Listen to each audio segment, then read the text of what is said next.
Millionaire sees his former maid, now homeless, on the street with twins just like him. The deafening noise of the city that never sleeps was just a distant hum to Michael Reynolds as his Bentley glided down Fifth Avenue. His thoughts were far from the corporate meetings and multi-million-dollar projects that used to occupy his mind. The CEO of Reynolds Development Corporation had just called off his engagement to Alexander Bennett heiress to one of Manhattan's largest fortunes after discovering her true manipulative nature. Snow was beginning to fall over New York when something caught his eye. A young woman was crouching near the entrance to an alley, adjusting makeshift coats on two small figures. His heart almost stopped when he recognized that delicate profile that had been in his deepest thoughts for 3 years. "Stop the car," she ordered, the driver, her voice betraying its usual composure.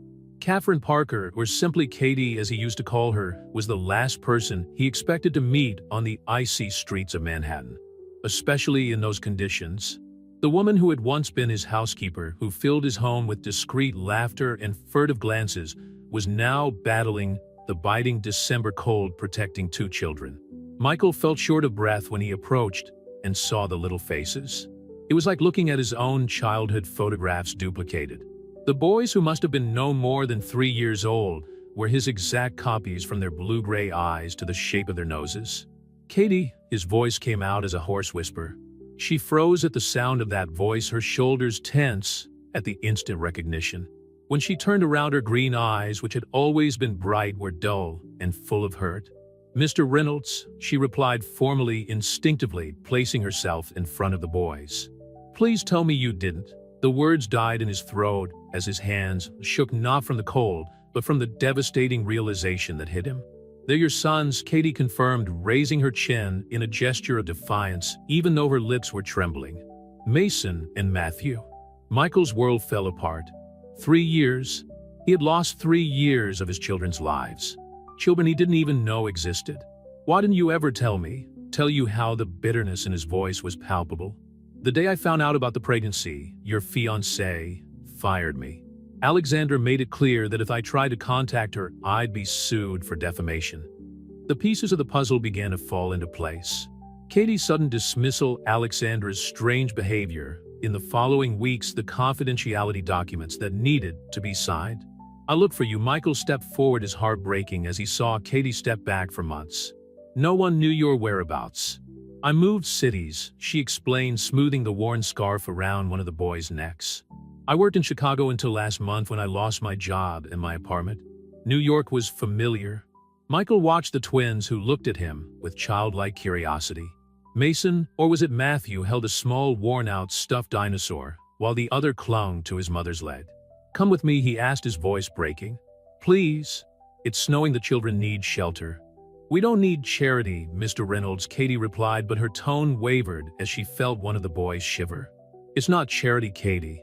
They're my children. Our family." He took off his jacket, putting it over his shoulders. "Let me fix my mistakes.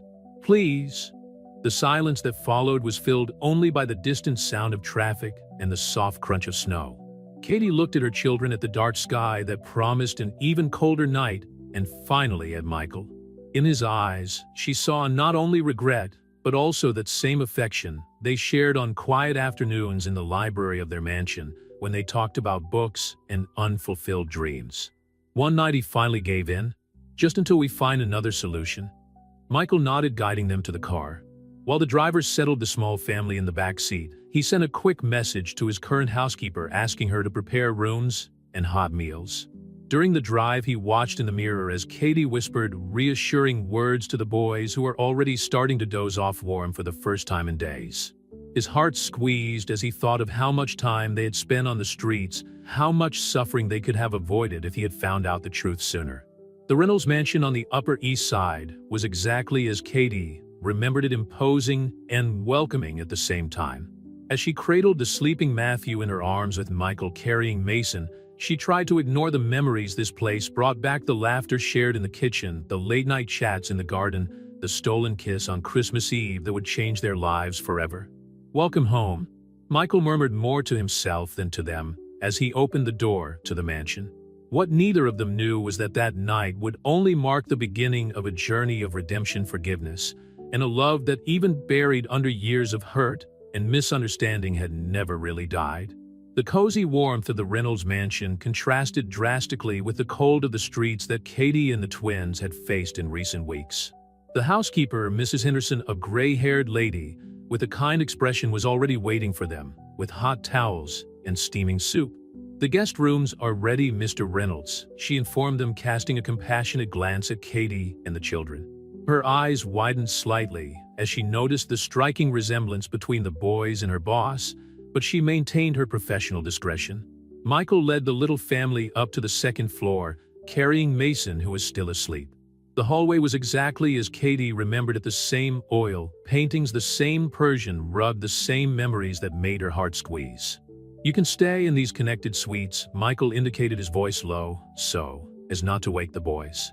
"That way you can be close to them." Katie nodded, silently entering the first room. It was bigger than any place they had slept in the last few months.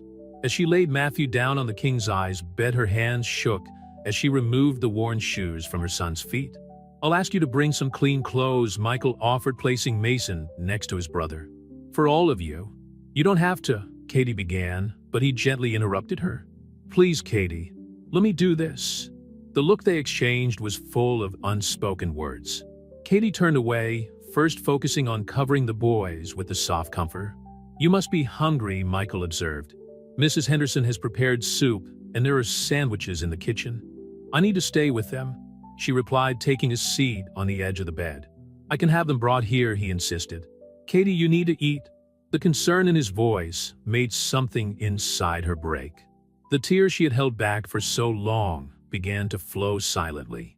"Why are you doing this, Michael?" she asked, using his first name for the first time that night. "You don't owe me anything." Michael approached, kneeling in front of her. "I owe you everything, Katie. 3 years of life with my children. 3 years in which you fought alone while I lived in complete ignorance." "It wasn't your fault," she admitted, wiping away her tears. "Alexandra, she was controlling and manipulative," Michael added, his face hardening. "I found out too late, but I never imagined that she was capable of." "Katie, if I'd known about the pregnancy, you would have done what?" Katie asked, years of hurt overflowing. "Canceled your wedding to the perfect heiress to be with the housekeeper." "Yes," his answer was immediate and firm. "Because I was already in love with you." The silence that followed was deafening. Katie looked at the twins, sleeping peacefully, their small breaths synchronized. "Mason had a fever last week." She changed the subject, her voice shaking. "There was no money for medicine. A nurse from a shelter helped us," but her voice faltered. Michael felt his heart break. "Never again," he promised. "They'll never be in need again. And neither will you." "I can't take your money, Michael." "It's not about money, Katie. It's about family. Our children deserve to know their father." "And he hesitated. "I want to meet them. I want to know everything about them. Their tastes, their personalities, their first words." Katie closed her eyes, remembering the day Matthew said "Mama" for the first time, followed seconds later by Mason. How she wished Michael had been there to share that moment. "Matthew loves dinosaurs," she began softly. "Mason prefers strollers. They're different in almost everything except stubbornness. That's what they got from you." A small smile appeared on Michael's lips. "Go on," he ordered. For the next hour, Katie shared stories about the twins while eating the soup Mrs. Henderson had brought.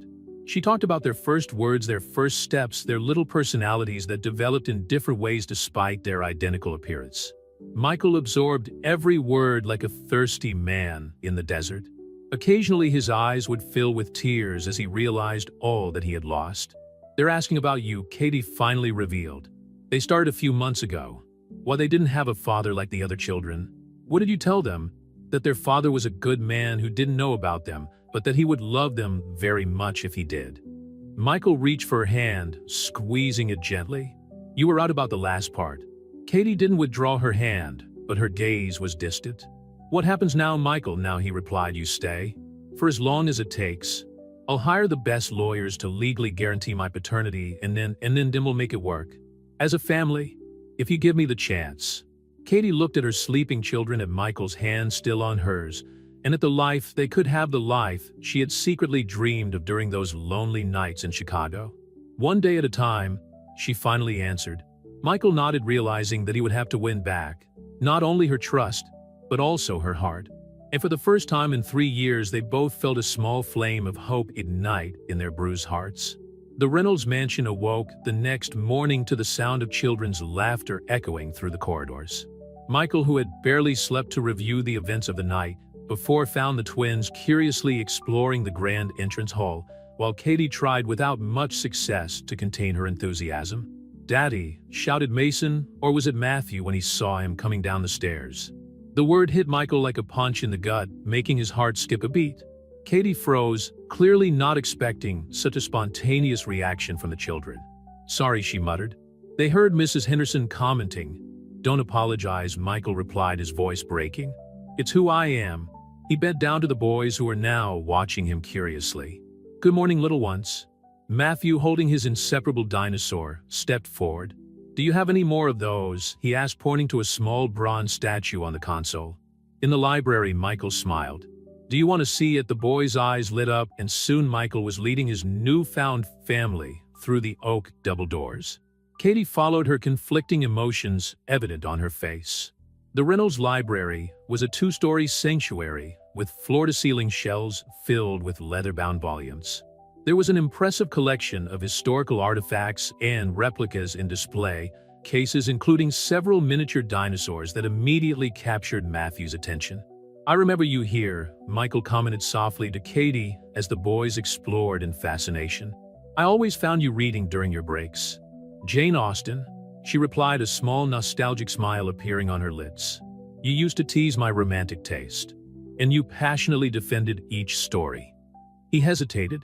"Katie, we need to talk about everything." She nodded, watching the twins, who were now amused by an antique globe. "I know. I hired a lawyer last night," Michael began. "Richard Palmer, the best in family law in Manhattan. He's preparing the documents to legally establish my paternity." "Michael, I don't want your money," Katie began, but he gently interrupted her. "It's not about money. It's about doing right by our children. They deserve security, education, a stable future." He ran a hand through his hair, a gesture Katie remembered well from her moments of worry. "And you deserve a lot more than I can make up for. You don't owe me compensation." "Yes, I do. If I had realized earlier who Alexandra really was," his voice hardened, "she'll be held legally accountable for her actions." Katie touched his arm gently. "I don't want any more drama or scandals. The boys have been through enough." Her touch, however brief, sent an electric current through Michael's body. "How did you survive in Chicago?" "I worked as a receptionist in a medical clinic," she explained. "The salary was enough for a small apartment and basic necessities. But when the clinic closed," her voice faltered. "Why didn't you seek help? Pride, perhaps? Or fear?" Katie watched Mason try to climb into an armchair. "And after all this time, it seemed too late." Michael moved closer to her, lowering his voice. "It could never be too late, Katie. What we had, what I felt for you—" "Mr. Reynolds," Mrs. Henderson interrupted from the doorway. "Excuse me, sir, but Mr. Palmer is on the phone. He says it's urgent." Michael nodded, reluctant to leave the conversation unfinished. "I'll take it in the office." "Katie, please make yourself at home. Mrs. Henderson has prepared breakfast."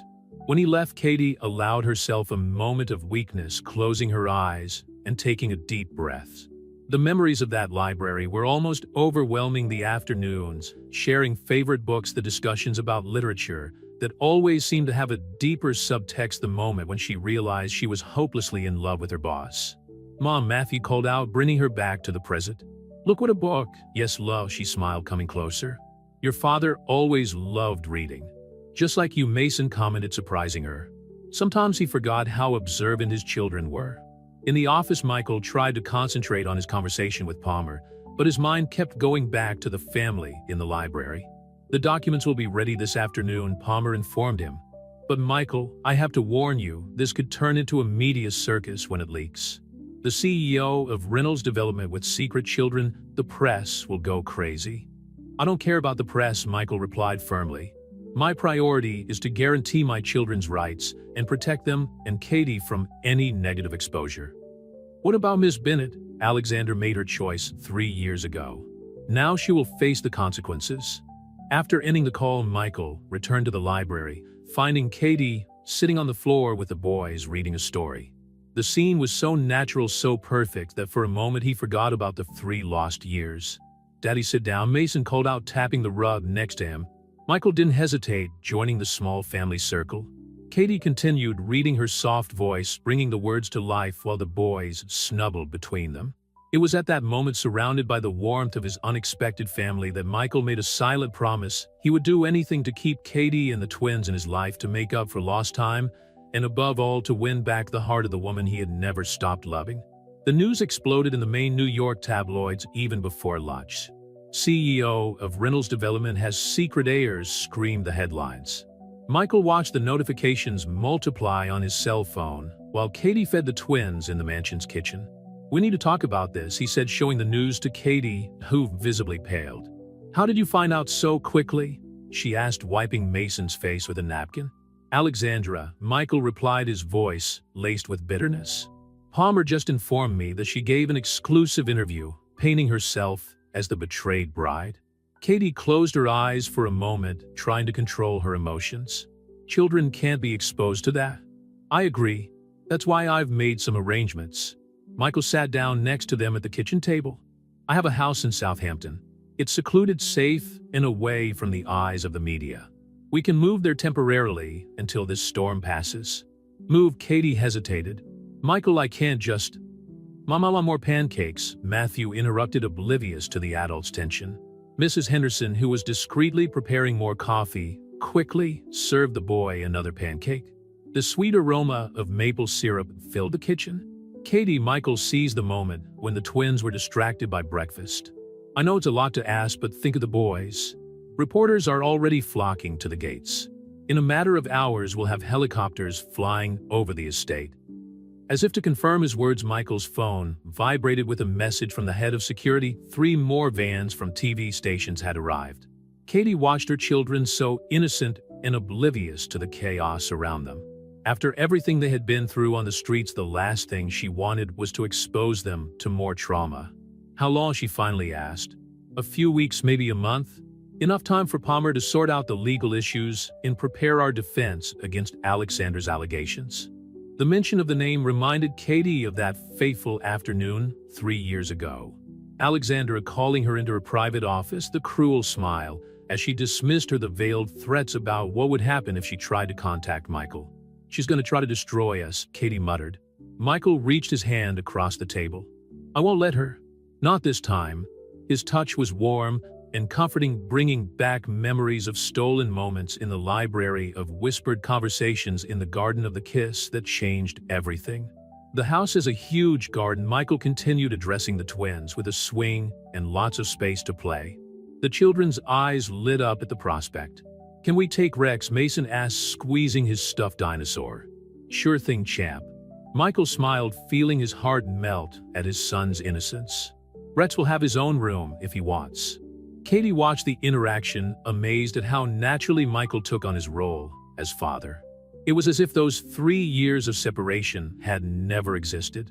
When do we have to leave? She asked, surrendering to the inevitable. This afternoon. Palmer suggested we leave before the media coverage gets too intense. Michael hesitated. I've sent for clothes and supplies for everyone. They should arrive in an hour. Michael, you didn't have to. Please, Katie. Let me take care of you. The sincerity in his voice disarmed her. She nodded silently, turning her attention to the boys, who were now arguing animatedly about which toy they should take first. The next few hours were a whirlwind of activity. Mrs. Henderson helped organize the suitcases while Michael coordinated with his security team the plan to leave the mansion discreetly. Katie tried to keep the twins occupied, explaining the situation as best she could to 3-year-olds. It's going to be like an adventure, she said, helping Matthew choose his favorite toys. Like those stories we read. With dragons? Mason asked hopefully. Maybe not dragons, Michael answered from the doorway, smiling. But there are horses on the neighboring property. At 4 in the afternoon, as the sun began its descent on the Manhattan skyline, 2 armored cars left the Reynolds mansion through a secondary exit, dodging the crowd of reporters that had gathered at the main gate. In the back seat of the first car, Katie held the hands of the twins, who, lulled by the gentle movement of the vehicle, were beginning to doze off. Michael, sitting next to her, kept his eyes fixed on the road ahead, but his hand found hers in the space between them. It's going to be okay, he promised softly. Katie wanted to believe. She wanted to trust that this time the universe would be kinder to them. That maybe, just maybe, that temporary escape could be the start of something permanent. As the car left the city behind, taking them towards Southampton and an uncertain future, Katie allowed herself a moment of hope. Not for the money or the material comfort that Michael could provide, but for the chance that her children would grow up knowing the loving father she had always known he would be. The Reynolds holiday home in Southampton was a majestic estate by the sea, hidden by a dense grove of centuries-old oak trees. As the convoy of cars drove through the wrought iron gates, Katie felt a mixture of relief and apprehension. The setting sun painted the sky in shades of amber, creating elongated shadows on the gravel path that meandered up to the main house. "We're here," Michael announced softly, not wanting to disturb the twins who had fallen asleep during the journey. Mason was still holding his Rex dinosaur tightly, while Matthew had snuggled into his mother's lap. The housekeeper, Mrs. Collins, a middle-aged woman with red hair and a warm smile, was already waiting for them in the hallway. She had been notified of the situation and had prepared everything to welcome the unexpected family. "The children's rooms are ready," she informed them as she led the group inside. "I managed to find some old toys in the attic from the days when you used to spend summers here with your cousins." Michael carried Mason while Katie took Matthew, following Mrs. Collins up the polished wooden staircase. The interior of the house was more welcoming than the mansion in Manhattan, with dark wood furniture and fabrics in soft shades of blue and cream. "This will be the boys' room." Mrs. Collins opened a door, revealing a spacious room with 2 children's beds and a panoramic view of the ocean. "In your room, Ms. Parker, is the adjoining one with a connecting door." Katie noticed that Michael tensed when the housekeeper didn't mention where he would be sleeping, but remained silent as they settled the twins into their new beds. "I'll prepare a light supper," Mrs. Collins offered. They must be hungry after their journey. When they were alone, the silence between them was almost palpable. Katie adjusted the boys' covers, avoiding looking directly at Michael. "Katie," he began, his voice low, "I know this situation isn't ideal." "Michael," she interrupted, finally facing him. "What are we doing, really?" He took a step towards her, but stopped when she instinctively stepped back. "Protecting our family. For how long? We can't hide forever." "We're not hiding. We're regrouping." Michael ran a hand through his hair, a gesture Katie recognized as a sign of his frustration. "Palmer is preparing an official statement for tomorrow. We'll control the narrative, present the facts in a clear and dignified way." "And Alexandra," the name made Michael's face harden. "She made a mistake by going to the media first. Palmer is already collecting evidence of her actions 3 years ago, the unfair dismissal, the threats, the forced confidentiality agreement. I don't want a public war, Michael. The boys don't deserve that. Neither do you." He moved closer again, and this time Katie didn't flinch. "You deserved a lot more than to suffer alone all these years." The sound of the waves breaking on the beach came muffled through the windows, creating a melancholy soundtrack for the moment. "There were nights," Katie confessed, her voice almost a whisper, "when I would lie awake looking at them, seeing their faces in every line, wondering if I'd made the right choice not to fight anymore." Michael touched her face, gently wiping away a tear she hadn't even realized had escaped. "I dreamed of you. Even after all those months of searching, even after Alexandra insisted that you had chosen to leave. Something inside me knew there was more to the story." A small movement on the bed caught both their attention. Mason had turned over, still asleep, Rex tightly hugged against his chest. "They're amazing," Michael commented, watching his sons. "You've done an amazing job, Katie. They're just like you," she smiled slightly. "Not just in appearance. Matthew has a stubbornness, and Mason has inherited your protective streak." The moment was interrupted by a soft knock on the door. Mrs. Collins informed them that dinner was being served on the covered terrace, where they could keep an eye on the children through the room's French doors. Over dinner, they talked about practical arrangement school for the twins' immediate needs planned for the next few days. But under every word hung the weight of 3 years of separation, of unresolved feelings, of a love that never had a chance to fully blossom. "Tomorrow I can show you the property," Michael offered as they finished their meal. "There are safe trails through the woods, and the beach is private. The kids will love it." Katie nodded, realizing that for the first time in a long time, she felt truly safe. "Michael," she called as he got up to leave. "Thank you. For not giving up. He paused, looking at her with an intensity that made her heart race. I'll never give up on you, Katie. Never again. As she prepared for bed, that night the sound of the ocean, like a distant lullaby, Katie allowed herself to imagine a different future. A future where her children would grow up knowing the love of both parents, where old wounds could finally heal, and where perhaps her heart could learn to trust again in the love that never ceased to exist. The dawn in Southampton brought with it a calm that Katie had forgotten was possible. The rhythmic sound of the waves and the salty breeze coming in through the window were a striking contrast to the chaos of the Manhattan streets, where she and the twins had spent the last few weeks.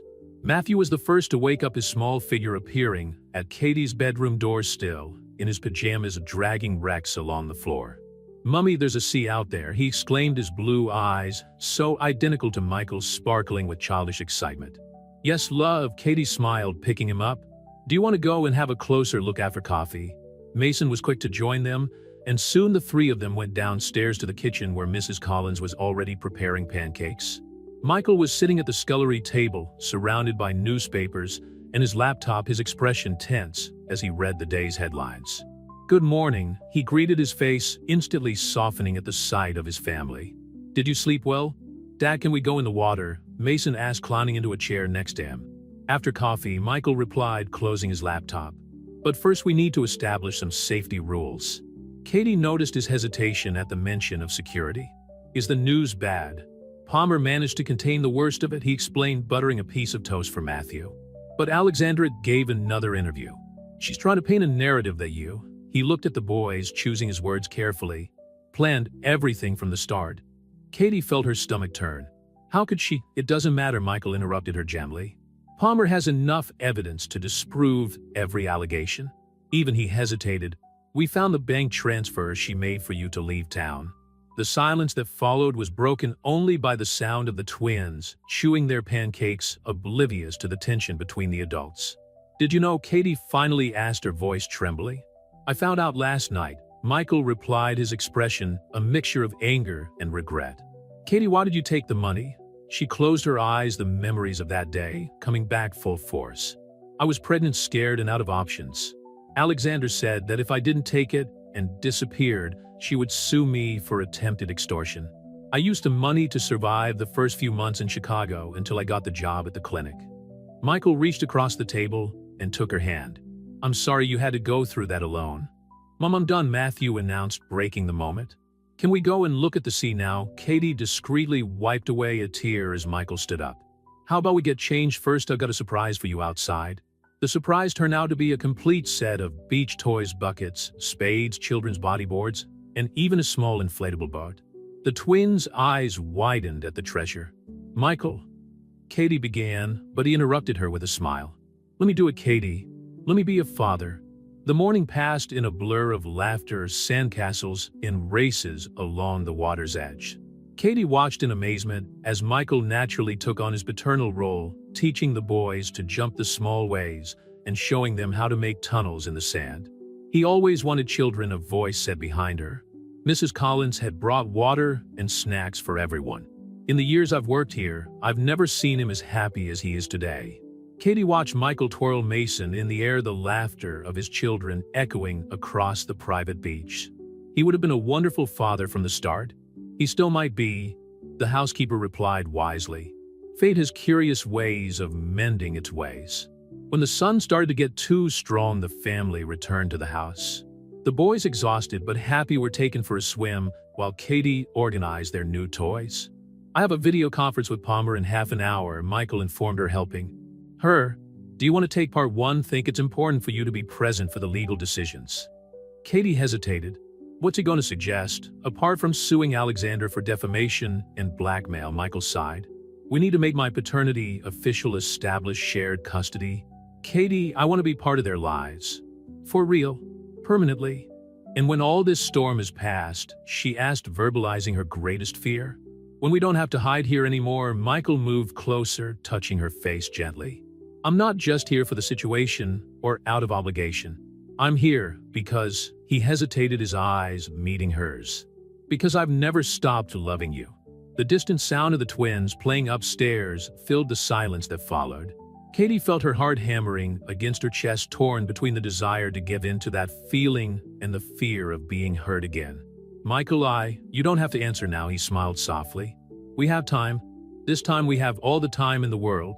The sharp sound of Michael's cell phone broke the serenity of the afternoon in Southampton. Alexandra's name flashed across the screen, making his stomach turn. Katie, who was playing with the twins in the garden, immediately noticed his change of posture. "I need to take this," he said, walking away toward his office. "Palmer warned me that she would try to contact you." Katie nodded, trying to disguise her apprehension as she helped Matthew build a trolley track in the grass. Through the office window, she could see Michael gesturing, his face becoming increasingly tense. "Mr. Michael looks angry." Mason observed his childlike perception, surprising Katie. "Sometimes adults need to solve complicated problems, darling," she explained, kissing the top of his head. 15 minutes later, Michael emerged from the office, his blue eyes stormy. "She's coming over." What? Katie stood up abruptly. "How did she?" "Apparently one of the staff of the mansion in Manhattan missed our location." He ran a hand through his hair in frustration. "Palmer is trying for a restraining order, but until then, I don't want her anywhere near the kids," Katie declared, her protective instincts kicking in. "Neither do I," Michael assured her. "I've already called security. She won't get past the gates." But he hesitated. "Katie, I think we need to face her together in this once and for all." Katie's initial fear was replaced by a determination that surprised even her. 3 years of running away, 3 years of fearing Alexander's threats. It was time to put an end to it. Mrs. Collins appeared as if she had sensed the tension in the air. "Can I take the children to bake cookies?" The kitchen is on the other side of the house, well away from the entrance. Michael and Katie exchanged looks of approval. As the housekeeper led the twins inside, promising an afternoon of culinary fun, the couple prepared for the imminent confrontation. "She's here," the head of security announced over the intercom less than an hour later. Alexandra Bennett emerged from her Mercedes convertible like a storm in Louboutin heels. Her perfectly groomed blonde hair and impeccable tailored suit contrasted with Katie's casual simplicity in her jeans and t-shirt. "So it's true," Alexandra said as soon as she spotted them on the balcony. "The slutty housekeeper really has you fooled, Michael." "Watch your words," Michael warned, his voice dangerously calm. "We have enough proof of your blackmail, Alexandra. A libel suit would be devastating for your reputation." "Reputation?" She laughed humorlessly. "You destroyed mine when you called off our engagement, and now you turn up with 2 bastards." "My children," Michael interrupted her, "are legitimate Reynolds heirs. And Katie," he intertwined his fingers with hers, "is the woman I should always have chosen." Katie felt her heart leap at the public declaration, but stood firm by his side. "You paid for her to disappear," Michael continued. "You threatened to sue a pregnant, frightened woman." "Why, Alexandra? For power, money, for love?" Alexandra exploded, her mask of composure finally cracking. "You never looked at me the way you looked at her. Even before anything happened between you, I saw it. The smiles, the conversations in the library. It was as if I was invisible. So you decided to separate us." Katie spoke for the first time, her voice surprisingly firm. "Making my children grow up without a father. You didn't deserve him." Alexandra spat out the words. "A simple maid, an extraordinary woman," Michael cut her off, "who raised our children alone, faced difficulties you can't even imagine, and still taught them to be kind and loving. That Alexandra is more valuable than any bank account or surname." The sound of children's laughter echoed distantly from the kitchen. Alexandra seemed to wilt slightly, as if that sound made it all too real. "It's over, Alexandra," Michael declared. "Palmer is preparing the legal documents. You have 2 options: publicly recant and admit your actions, or face a lawsuit that will expose every detail of your blackmail." "You wouldn't do that," she challenged, but her voice betrayed uncertainty. "For my family," Michael smiled humorlessly. "I do a lot more." Alexandra looked from Michael to Katie, then to their joined hands. Something in her face changed, as if she finally realized that she had lost a battle that began 3 years ago. "You'll regret it," she threatened weakly, but she was already walking back to her car. When the sound of the engine disappeared into the distance, Katie finally allowed her legs to tremble. Michael wrapped his arms around her, and she allowed herself to absorb his warmth and protection. "It's over," he whispered into her hair. "She can't hurt us anymore." "Daddy, Mommy," the twins' voices called out in unison. Come and see our cookies. Katie pulled away, slightly meeting Michael's eyes. Did you really mean about me being the right choice? In response, he kissed her. It was a soft kiss full of promises and years of restrained love. When they parted, Katie's eyes glistened with unshed tears. Let's go see those cookies, Michael smiled, interlacing their fingers. Our family is waiting for us. As they walked to the kitchen where Mason and Matthew's laughter mingled with the sweet aroma of freshly baked cookies, Katie felt something click in her heart. Perhaps Mrs. Collins was right. Fate really did have curious ways of mending its ways. The first week in Southampton established a routine that made Katie's heart bloom with hope. After the confrontation with Alexandra, relative peace settled over the seaside property. The sensationalist headlines began to diminish, especially after the official statement from the Reynolds Development Corporation recognizing the twins as legitimate heirs. Michael divided his time between video conferences at the office and precious moments with his family. Katie often caught him watching the boys with a look of admiration mixed with sadness, as if he were trying to recover every second of the 3 lost years. They have their smile, she commented one morning, finding him on the balcony while the twins were playing in the sand with Mrs. Collins. But they have their strength, Michael replied, gently pulling her to sit next to him. Katie Palmer called earlier. Alexandra has agreed to make the public retraction. What does that mean for us? It means we can start planning our future without shadows of the past. He hesitated, turning to face her. I found an excellent school here in Southampton. And there's a house for sale 3 blocks from here. Michael, Katie interrupted him gently. Are you suggesting we stay permanently? I'm suggesting we build a life together. The kids love it here. You seem more relaxed. And he intertwined his fingers with hers. I've never felt more at peace. The sound of the waves provided the perfect soundtrack for the moment. Katie watched her children so happy and carefree, finally having the childhood she had always dreamed of for them. What about your job in Manhattan? I can manage most of it remotely. I've already talked to the board about reducing my trips to the city to twice a week. He smiled. Besides, Southampton has a promising real estate market. I could expand the business here. Sounds like you've thought of everything, Katie commented, a small smile playing on her lips. I thought of us, he corrected. Our family. At that moment, Mason came running towards them, holding something in his hand. Mom, Dad, look what I found. It was a heart-shaped shell, perfectly preserved. Michael took his son on his lap, examining the marine treasure with an exaggerated seriousness that made Mason laugh. Do you know what they say about heart-shaped shells? Michael asked the boy. That they're magical. They bring love and happiness to those who find them. Then I'll give it to Mom, Mason declared proudly, holding out the shelled Katie. Katie accepted the gift, feeling tears forming in her eyes. Matthew, not wanted to be left out, soon joined them on the balcony, bringing his dinosaur Rex to take part in the family moment. What do you think? Michael whispered when the boys returned to play. About us staying, Katie looked at the shell in her hand, at her children on the beach, and finally at the man next to her whom she had never stopped loving. I think we need to see that house you mentioned. Michael's smile lit up his whole face. He leaned in, kissing her softly, a silent promise of all the moments they would still share. The house in question was a pale blue Victorian estate with a spacious garden and a partial view of the ocean. It had 5 bedrooms, a library that made Katie's eyes light up, and an attic that Michael immediately declared was perfect for a playroom. The boys would have their own rooms, he commented as they walked through the rooms. And we'd still have room for an office for you. For me, Palmer mentioned that you'd started a literature course before. He hesitated. I thought you might want to resume your studies. There's an excellent university, half an hour away. Katie stopped in the middle of what would be the living room, watching as the sunlight created patterns on the wooden floor through the French windows. Do you really want that? An ordinary life in Southampton? Michael approached, holding her hands. I want an extraordinary life with you and our children. Whether it's in Southampton, Manhattan, or anywhere that makes us happy. What if it doesn't work out? She verbalized her greatest fear. What if we discover that 3 years is too long to recover? Then we'll build new memories, he replied with conviction. Katie, I'm not asking you to forget the past. I'm asking you to let me be part of your future. That night after the twins had gone to bed, Katie found Michael on the beach. He was sitting on the sand, watching the stars that dotted the dark sky. We're gonna need new furniture, she said, sitting down next to him. And paint the walls. Michael turned to her, his eyes shining with hope. Does that mean Emmy's on a try? Katie smiled. For us. For our family.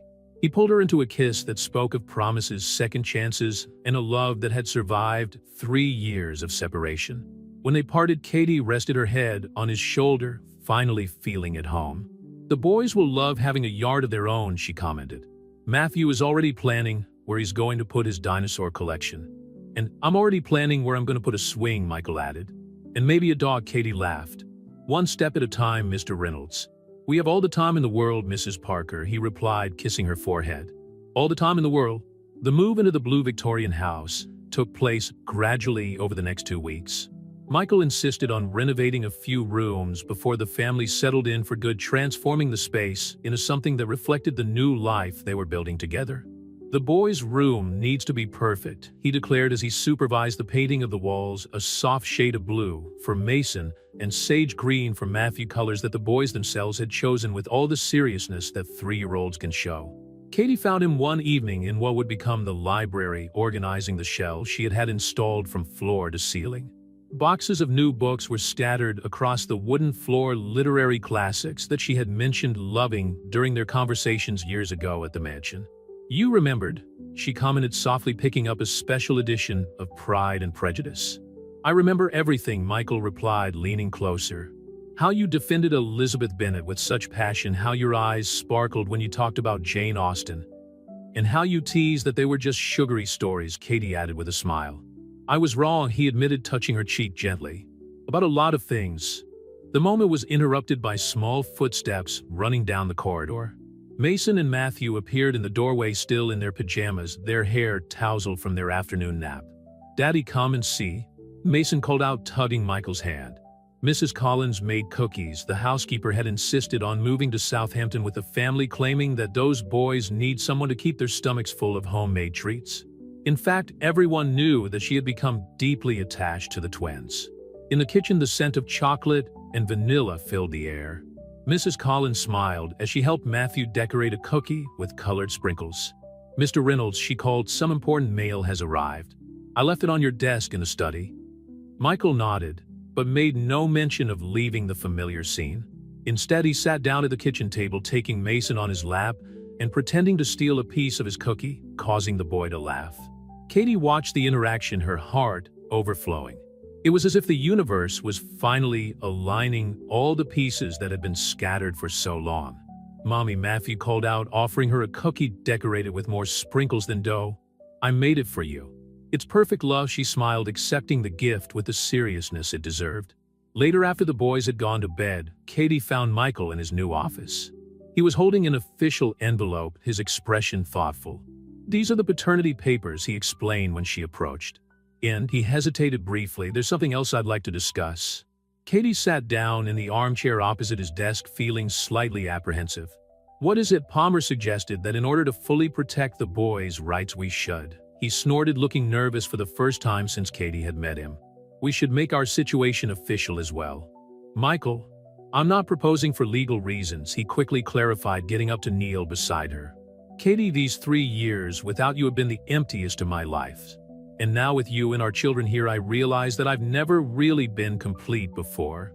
Tears began to form in Katie's eyes as he took a small velvet box out of his pocket. It's not an ostentatious ring like the one I gave Alexandra, he continued, opening the box to reveal a delicate sapphire surrounded by tiny diamonds. Because you're not her. You're real, true, and infinitely more precious. Michael, you don't have to answer now, he smiled, taking her hand. I know we're still rebuilding our trust, that there are wounds that need to heal. But I want you to know that when you're ready, this ring will be waiting. Because you, Catherine Parker, are the only woman I want by my side for the rest of my life. Katie looked at their joined hands, at the ring that represented not just a commitment, but a promise of the future. The boys asked yesterday, she said softly, why you don't live with us yet? And what did you say? That sometimes adults need time to be sure of things? She smiled through her tears. But I think I've been sure for a long time. Michael held his breath. Does that mean? Yes, Katie replied, her smile lighting up her whole face. Yes to the ring, yes to our family, yes to everything. The kiss that followed was interrupted by a small EW coming from the door. Mason and Matthew were standing there in their dinosaur pajamas, watching the scene with expressions divided between curiosity and childish disgust. "What are you two doing up?" Katie asked, wiping away tears as she laughed. "Rex couldn't sleep," Matthew explained, seriously hugging his stuffed dinosaur. Michael stood up, taking a twin in each arm. "How about a special story tonight about how Daddy met Mommy?" The boys nodded enthusiastically as they were carried back to their rooms. Katie followed them, the new ring gleaming softly on her hand, her heart lighter than it had been in years. That night, as Michael told a softened version of their love story, Katie realized that sometimes fairy tales don't follow the traditional path. Sometimes they need detours, moments of pain and separation, so that the happy ending is even sweeter when it finally arrives. The news of Michael Reynolds' engagement to his former housekeeper spread through Manhattan social circles like fire through dry straw. Reactions ranged from indignation to romance, but no opinion mattered to the couple who on that Sunday morning watched the twins run around the garden of their new home in Southampton. The New York Times wants an exclusive interview, Michael commented, handing Katie a cup of coffee. "Palmer thinks it would be good to control the narrative." Katie adjusted the sapphire on her finger, a gesture that had become a comforting habit in recent weeks. "What do you think?" "I think our story deserves to be told the right way," he replied, watching Mason try to teach Matthew how to do somersault in the grass. "Not as a scandal, but as a story of love and redemption." The reporter Charlotte Myers arrived punctually at 10 in the morning. She was a middle-aged woman with keen eyes and a worn notebook. Mrs. Collins served tea and cookies while the twins, curious about the visitor, watched from the kitchen door. "It's a lovely house," Charlotte commented, her eyes taking in the details of the decoration in progress, the newly framed photographs, the toys organized in baskets, the books beginning to fill the library shelves. "It's still a work in progress," Katie smiled, "just like us." The interview flowed naturally, with Charlotte displaying a rare sensitivity when approaching the more delicate moments in history. When it came to the subject of Alexander, Michael instinctively grabbed Katie's hand. "She made a public retraction last week," Charlotte observed. "Quite unexpected." "Alexander chose to do the right thing in the end," Michael replied diplomatically. "We all make mistakes. What's important is how we choose to correct them." "Daddy," Matthew interrupted, running into the living room with Rex under his arm. "Mason's hurt his knee." The interview was momentarily paused as Michael and Katie ran into the garden, where Mason was holding his scraped knee, more scared than hurt. Charlotte watched, touched, as Michael cleaned a wound with the gentleness of an experienced father, while Katie distracted the little one with stories about superheroes who also got hurt sometimes. "You make a beautiful family," the reporter commented when they resumed the interview, Mason now comfortably nestled in his father's lap, proudly displaying his dinosaur band-aid. "We found our way back to each other," Katie replied, exchanging a meaningful glance with Michael. "Sometimes fate needs to take a few turns to set things right." After Charlotte's departure, the family decided to enjoy the afternoon at the beach. Michael had bought the boys bodyboards and was determined to teach them the basics of the sport. "Slow down," Kitty warned, adjusting the twins' hats. "They're still small." "Trust me," Michael winked, taking Matthew in his arms while Mason held his hand. "Safety first." Katie watched them from the sand, her heart overflowing at how naturally Michael had taken on his role as a father. There was no trace of the powerful Manhattan CEO, just a devoted father teaching his children to face the small ways with confidence and joy. "He was born for this," Mrs. Collins commented, taking a seat next to Katie with a basket of snacks. "To be a father. Sometimes I wonder what things would have been like if I'd told him from the start," Katie admitted. "If I fought harder." "The past is like these waves," the housekeeper gestured out to sea.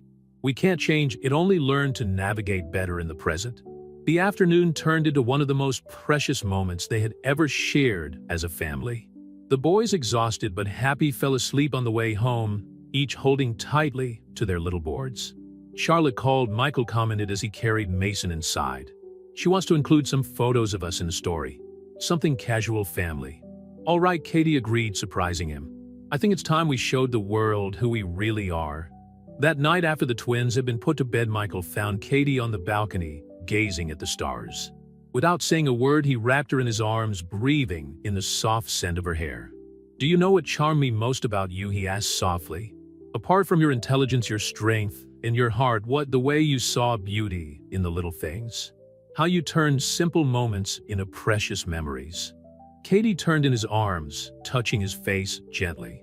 And you, the powerful CEO who used to discuss Jane Austen with me on Sunday afternoons. I was trying to impress the prettiest housekeeper I'd ever seen, he admitted with a smile. Even if I couldn't admit it to myself at the time. The kiss they shared under the Southampton stars carried the weight of 3 years apart and the promise of a future together. A future that finally seemed to shine as brightly as the stars above them. The New York Times story was published on a Wednesday morning, taking up 2 full pages of the society section.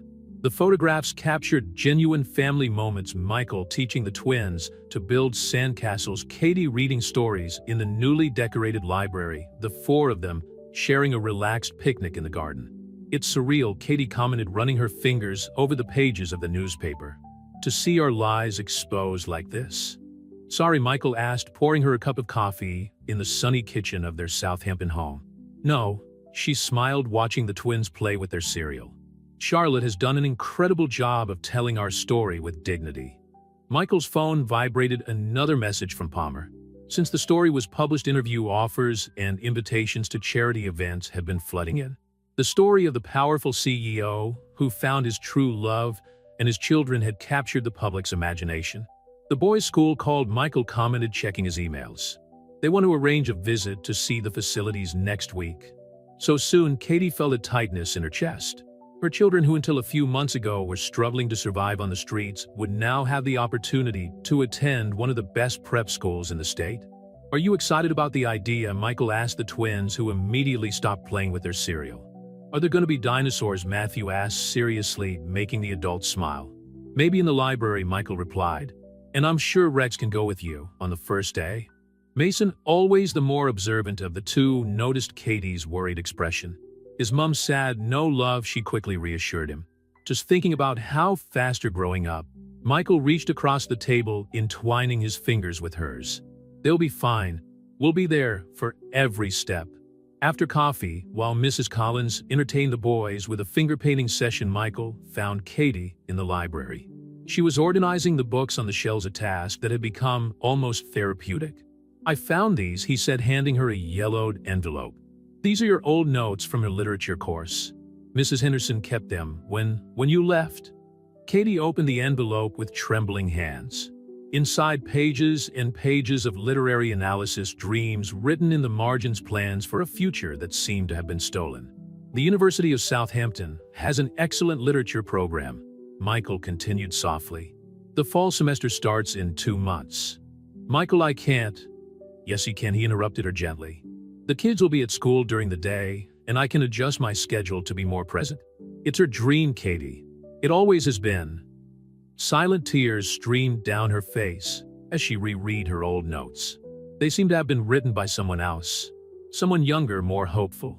"That Katie is still there," Michael approached, wiping away her tears. "I just needed to find my way back." The moment was interrupted by excited shouts coming from the living room. They found the twins covered in paint, proudly showing off their works of art to an equally color-splashed Mrs. Collins. "Look, Mom," Matthew held up his drawing. "It's our family." Katie took the paper, her heart melting at the sight of the stick figures, 2 small ones in blue, a larger one in red, her, and another in black, Michael, all holding hands under what looked like their blue house. "It's perfect, my love," she smiled, treasuring the drawing. That afternoon, while the boys took a nap, Michael and Katie visited the campus of the University of Southampton. The academic environment, with its historic buildings and manicured gardens, awakened something dormant in Katie. "I can see you here," Michael commented as they walked through the corridors of the literature department, debating Jane Austen with other book lovers. "That will be quite a fresh start," she reflected, stopping in front of a bulletin board full of information about the next semester. "Life is made up of new beginnings," he replied, hugging her from behind. "Look at us." Back at home, they found Mason and Matthew in the garden with Mrs. Collins watering the flower seedlings they had planted the weekend before. It was a simple domestic scene, but loaded with meaning, their own roots beginning to take hold in that new soil. "I've decided," Katie announced over dinner, surprising everyone. "I'm going to enroll in the literature course." Michael's smile lit up the whole room. The twins, even though they didn't fully understand, celebrated because their parents seemed happy. "Let's celebrate," Michael declared, picking Mason up. How about ice cream for dessert? Later, after the children had gone to bed, Katie found Michael in his office working on some documents. "Thank you," she said simply. "For what? For believing in me.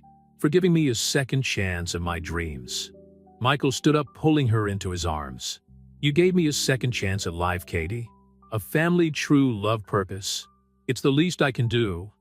The kiss they shared was interrupted by small footsteps in the hallway. Matthew, looking for Rex, who had stayed in the living room. While Michael went to help his sleepy son, Katie stayed in the office, looking out of the window at the lights of Southampton. Her reflection in the glass showed a different woman from the one who had wandered the streets of Manhattan months ago. In the eyes that stared back at her, there was something new, hope. And for the first time in a long time, Katie Parker was truly ready to embrace the future with all its challenges and promises. Autumn arrived in Southampton, bringing with it an explosion of color and new changes for the Reynolds Parker family. Katie began her university classes, balancing her studies with motherhood, while Michael alternated his time between the home office and necessary trips to Manhattan. "Mommy, can I take Rex to school today?" Matthew asked over breakfast, his first day of kindergarten fast approaching. "Honey, I think it's best if Rex stays to guard our house," Katie replied, gently adjusting the bow tie on Mason's school uniform. "He could get lost in there." Michael watched the scene from his tablet, where he was reading the latest real estate news.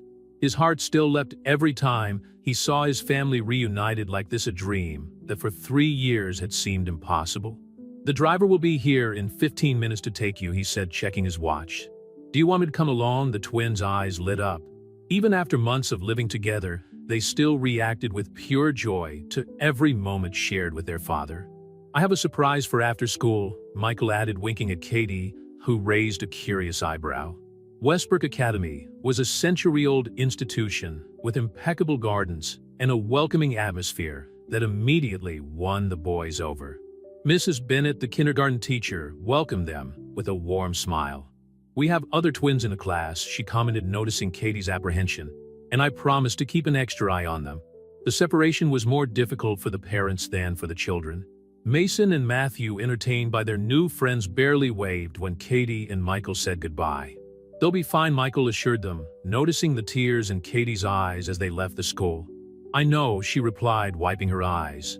"It's just it seems like yesterday we were on the streets, and now." Michael parked the car on a quiet street in Southampton, next to a small corner bookshop with a vintage facade. "Your surprise," he announced, leading her inside. The interior of the bookshop was a literary paradise with floor-to-ceiling shelves filled with old and new volumes. The aroma of coffee and old books filled the room. "Michael, what?" "It's for sale," he explained, watching her reaction. "The owner is retiring. I thought maybe when she finishes her degree."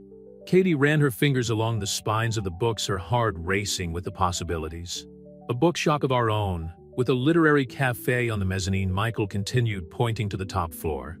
"You always talked about creating a space where people could get lost in stories. But your developer, it can wait," he added.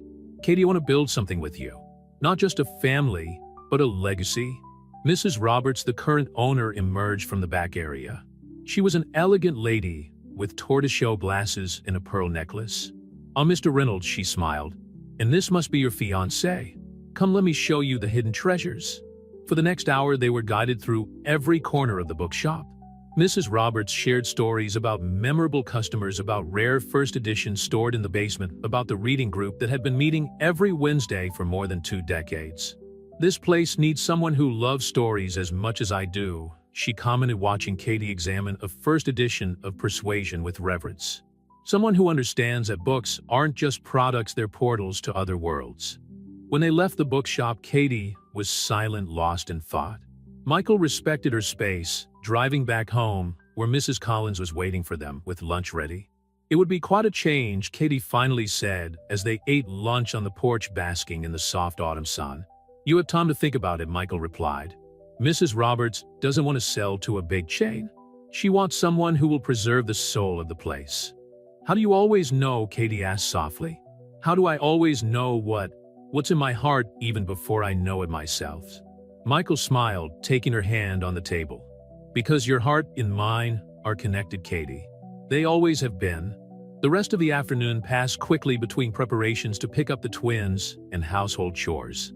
When they finally picked the children up from school, they found Mason and Matthew excitedly telling Lucy about Rex and his dinosaur collection. "Looks like you've made a new friend," Charlotte commented, approaching Katie. "Lucy's already planning a paleontology club. We could hold meetings in the bookshop," Katie replied without thinking, surprising herself with how natural the idea was. On the way home, while the twins were telling each other about their first day, between sound bites of the cookies Mrs. Bennet had handed out, Katie realized that some decisions don't have to be difficult. Sometimes they are already written in our hearts, just waiting for the right moment to be revealed. "Michael," she called as the children ran into the house to show their drawings to Mrs. Collins. About the bookshop, her smile said everything she needed to know. Sometimes the best chapters in our lives are the ones we don't plan to write. The transformation of Mrs. Roberts' old bookshop into Tales and Coffee happened gradually over the winter. Katie devoted her afternoons between university classes and renovating the space, while Michael divided his time between real estate projects and overseeing the necessary structural changes. "The mezzanine will be perfect for the cafe," he commented one particularly cold afternoon, watching the carpenters install the new wooden floor. "And I thought I'd turn the basement into a space for literary events." Katie, who was organizing a box of first editions found at the back of the store, smiled at his enthusiasm. For someone who years ago teased her love of novels, Michael had become surprisingly invested in the project. Lucy asked if she could have the first dinosaur club meeting here. She commented, recalling her conversation with Charlotte during the last parents' meeting at Westbrook Academy. "Apparently Matthew has already recruited half the class." Speaking of the little paleontologist, Michael checked his watch. It's time to pick them up from school. The routine they had established over the last few months was a delicate balance between professional, academic, and family commitments. Mrs. Collins remained a fundamental pillar, keeping the house running and the twins entertained when necessary. At school, they found Mason animatedly explaining to a group of classmates about a documentary on dinosaurs they had watched at the weekend. Matthew, normally the shyer of the two, seemed equally involved in the discussion. "They're adapting so well," commented Mrs. Bennet, approaching Katie and Michael, "and they've been a very positive influence on the other children." On the way home, the twins couldn't stop talking about their upcoming science project. "Can we do dinosaurs?" Matthew asked for the third time. "How about something different?" Michael suggested gently. "I hear volcanoes are quite popular." "Volcanoes killed the dinosaurs," Mason exclaimed, his eyes sparkling at the connection. "We can do both." At home, while the boys were doing their homework under Mrs. Collins' supervision, Katie found Michael in his office going over the last documents from the bookstore purchase. Mrs. Roberts called. He informed her, a mysterious smile on his lips. "She wants to meet us tomorrow. She said she has something important to share before finalizing the sale." "I hope it's not bad news," Katie bit her lip, worried. "On the contrary," Michael reassured her. She seemed quite excited. The next morning, after dropping the twins off at school, Katie and Michael met Mrs. Roberts at the bookshop.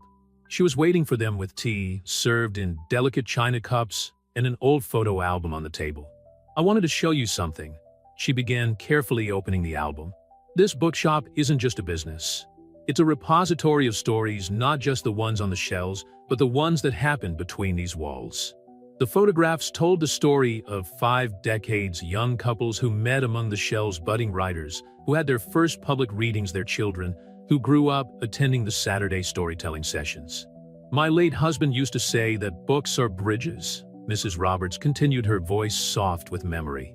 "Bridges between people, between past and present, between reality and dreams." Katie felt tears forming in her eyes as the lady turned the last page, revealing a recent photograph of her and Michael with the twins taken on the day they visited the bookshop for the first time. "You're the next chapter in this story," Mrs. Roberts smiled, closing the album. "And I'm sure it will be one of the most beautiful." That afternoon, as they supervised the installation of the new shelves, Katie realized that they were building more than a bookshop. They were creating a place where other stories could begin, where other hearts could meet between pages and cups of coffee. "What are you thinking about?" Michael asked, noticing her distant gaze. "About how unpredictable life is," she replied, leaning against his chest. "A year ago, I was on the streets of Manhattan with no hope. Now you're writing your own story," he added, kissing her forehead. "Our story?" The sound of small running footsteps interrupted the moment the twins had arrived with Mrs. Collins to see the progress of the renovation. Wow, Mason exclaimed, looking at the new bookshelves. Can we put all the dinosaur books in here? We'll have a special section just for them, Katie promised, watching her children explore the space with childlike enthusiasm. As the afternoon turned into evening, the Reynolds Parker family remained in the bookstore, planning, dreaming, and imagining all the possibilities that the future held. Snow began to fall softly outside, but inside the warmth of love and hope kept everyone warm. The morning of the wedding dawned with a softness typical of spring in Southampton. Katie watched from her bedroom window as the final preparations were made in the garden of the blue Victorian house, where an elegant marquee had been set up for the intimate ceremony. "The boys are ready," Mrs. Collins announced, entering the room with an excited smile. "And perfectly adorable in their little tuxedos." As if summoned, Mason and Matthew rushed in their bow ties, already slightly askew. Rex, the inseparable stuffed dinosaur, wore a miniature bow tie around his neck. "Mom, you look like a princess," Mason exclaimed, his blue eyes so identical to his father's wide at the sight of Katie in her wedding dress. The dress was a masterpiece in lace and silk, simple and elegant like Katie herself. Nothing ostentatious or exaggerated, just perfect in its delicacy. "Mrs. Roberts has arrived," Matthew informed them, holding Rex carefully so as not to crumple his tie. "She's brought a big book," Katie smiled, knowing exactly what it was about. The former owner of the bookshop had insisted on bringing the photo album to add another chapter to the history of the establishment that now officially belonged to Katie and Michael. "Lucy's already here too," Mason added. She said she'd brought a surprise for the Dinosaur Club. Charlotte Myers, who had become a close friend over the last few months, entered the room carrying the bouquet of white roses and lavender. "It's time," she announced softly. The garden had been transformed into a fairy tale setting with wildflowers and delicate lights decorating every space. The few guests, just family and close friends, were already in their places when the music started. Mason and Matthew entered first, carrying the rings with all the seriousness they could muster. Rex, of course, accompanied them to his place of honor in Matthew's arms. Michael was waiting at the makeshift altar, his smile lighting up the whole garden when Katie appeared. 3 years apart, months of reunion and reconciliation, all culminating in this perfect moment. "You look stunning," he whispered when she arrived at his side. The celebrant, a justice of the peace who was a regular at the bookshop, smiled at the couple before the ceremony began. "We are here today to celebrate not just a union, but a love story that proves that sometimes we need to lose ourselves to truly find each other." The vows were simple and deeply personal. Michael spoke about second chances and redemption, about the love that never died, even in the years of separation. Katie spoke about forgiveness and renewed trust, about building a future together from the fragments of the past. "Mommy's crying," Mason whispered loud enough for everyone to hear, provoking soft laughter among the guests. "Daddy too," Matthew added, making Michael laugh through his own tears. When the rings were exchanged and the kiss sealed the union, the small group of guests burst into applause. Mrs. Roberts discreetly added another photograph to her album, the complete Reynolds Parker family, finally official in every sense. The reception was held in the bookstore itself, now completely renovated and ready for its grand opening the following week. The bookshelves created a cozy and unique atmosphere, and a new cafe on the mezzanine served champagne and small sweets. For our first official event, Mrs. Roberts raised her glass in a toast. "We couldn't have chosen a more beautiful story to tell." Lucy, who had become inseparable from the twins, announced that the Dinosaur Club would have its own permanent space in the bookshop, a surprise organized by Charlotte and Michael. "And Rex will be the official mascot," she declared solemnly, to Matthew's delight. As the afternoon progressed, Katie and Michael found a quiet moment among the shelves of the novel section, appropriately enough. "Do you know what I love most about this place?" Katie asked, her fingers entwined with his. "How each book represents a possibility, a new adventure waiting to begin." "Like us," Michael smiled, pulling her closer. "Every day is a new chapter for us to write together." The sound of children's laughter brought them back to the present. Mason and Matthew had started a sort of impromptu treasure hunt with the other children present, using books as clues. "Should we stop them?" Katie asked, watching the small group of mini explorers. "No," Michael replied, kissing her forehead. Let them create their own stories. As night began to fall, small lights were switched on throughout the bookshop, creating a magical atmosphere. Mrs. Collins had organized a small dinner in the cafe, and the aroma of fresh coffee mingled with the distinctive smell of books. To Michael and Katie, Charlotte raised her glass in a final toast, who proved that the best novels are those written from the heart. Later, after the guests had left and the twins had finally fallen asleep, Rex still in his bow tie, Katie and Michael remained in the bookshop, dancing slowly between the shelves to the sound of soft music. "Happy?" Michael asked, turning her gently. "More than I ever thought possible," she replied, resting her head on his chest.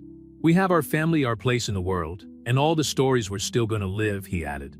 Outside, Southampton continued its quiet nightlife, and inside the Tales and Coffee bookshop, a new love story continued to be written, page by page, moment by moment, promise by fulfilled promise.